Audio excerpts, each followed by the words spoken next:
Bapak Ibu sekalian, selamat sore.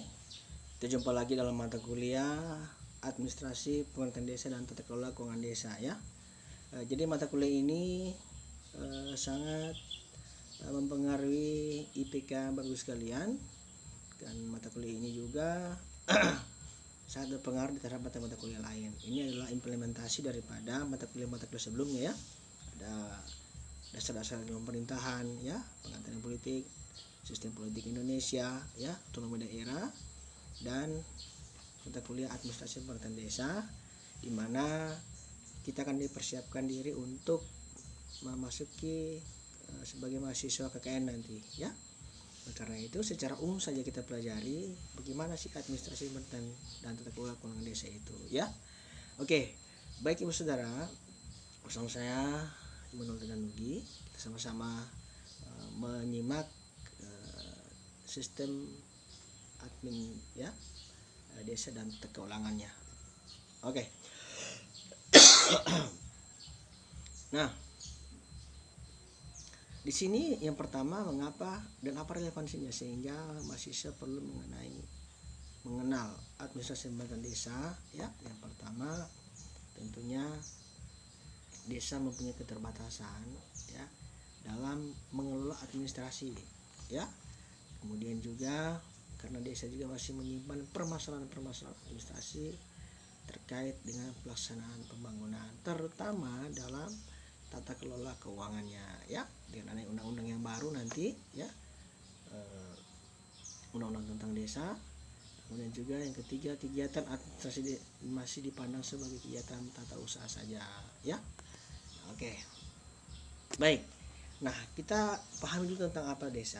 Dalam Undang-Undang Nomor 6 Tahun 2014 ya, desa adalah desa ya, desa dan desa adat ya, kesatuan masyarakat hukum ya yang memiliki batas wilayah berwenang untuk mengatur dan mengurus urusan pemerintahan ya, kepentingan masyarakat setempat berdasarkan prakarsa masyarakat, hak asal usul dan atau hak tradisional yang diakui dan dihormati dalam sistem pemerintahan NKRI kita ya. Nah, Bapak Saudara, kenapa mata kuliah ini muncul? Ya, tentunya desa sekarang menjadi prioritas utama pada masa pemerintahan pasca reformasi ya. Di era Bapak Jokowi ya, desa diberikan dana ya, kalau tidak salah kurang lebih 10-15% ya anggaran APBN untuk mendanai semua desa-desa yang ada di Indonesia.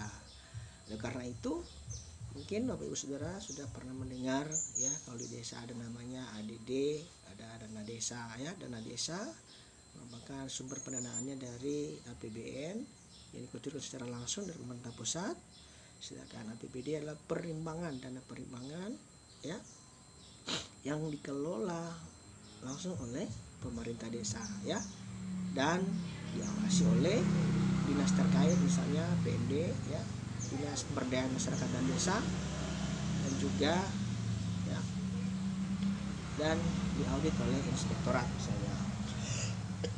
Baik, saudara-saudara mahasiswa, kita lanjut saja. Dalam desa kan mungkin Bapak Ibu sudah pernah dengar ada organisasi yang terlibat di dalamnya, ada Linmas, ada PKK, ada BPD ya.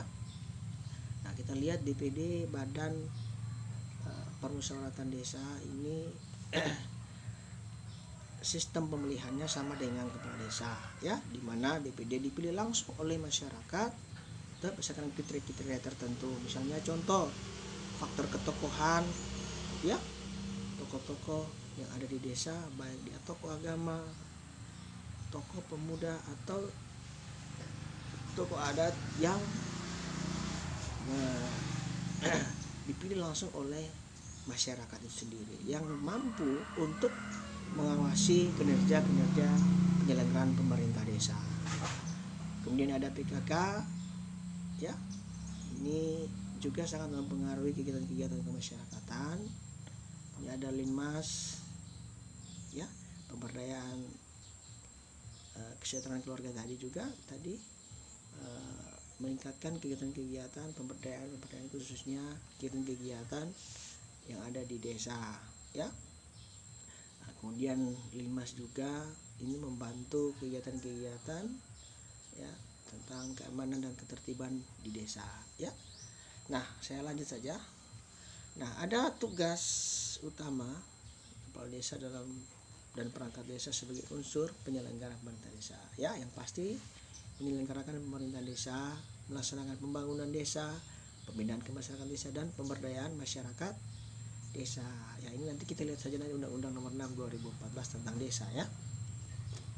Nah, perangkat desa yang pasti terdiri dari ya, yang di atasnya kan ada kepala desa ya. Nah, kita langsung saja pada sekretaris, personal teknis ya, dan pelaksana kewilayahan ya. Jadi memang dalam Undang-Undang 6 2014 itu pelaksana desa ada terbagi tiga, ada dua ya, ada kaur dan kepala-kepala seksi.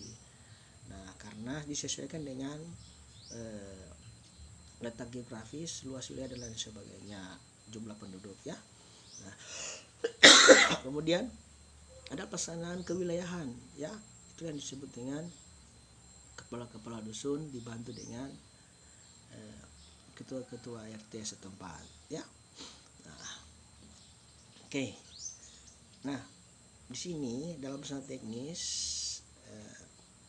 ada seksi pemerintahan, ada seksi kesejahteraan pelayanan, seksi ketua ya, ada seksi pemerintahan serta kesejahteraan ya, masing-masing seksi dipimpin oleh kepala seksi. Itu kalau desa yang wilayahnya besar ya. Oke. Nah, ini contoh saja ya. Nah, kita langsung saja pada BPD ya. Badan Permusyawaratan Desa ini berkedudukan sebagai unsur penyelenggara pemerintahan desa.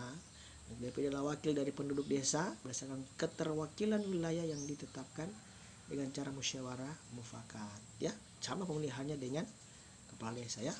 Nah, anggota BPD dari ketua rukun warga misalnya, contoh pemangku adat, golongan profesi, pemuka agama, dan tokoh atau pemuka masyarakat lainnya ya. Masa jabatan BPD adalah 6 tahun sama dengan kepala desa ya, dan dapat diangkat disusun kembali dalam 1 kali masa jabatan berikutnya ya. Oke. Nah, anggota BPD ini ya berjumlah ganjil ya, minimal 5 maksimal 11 ya. Ada luas wilayah berdasarkan jumlah penduduk dan kemampuan keuangan desa. Kemudian juga peresmian anggota BPD ditetapkan dengan keputusan Bupati atau Wali Kota.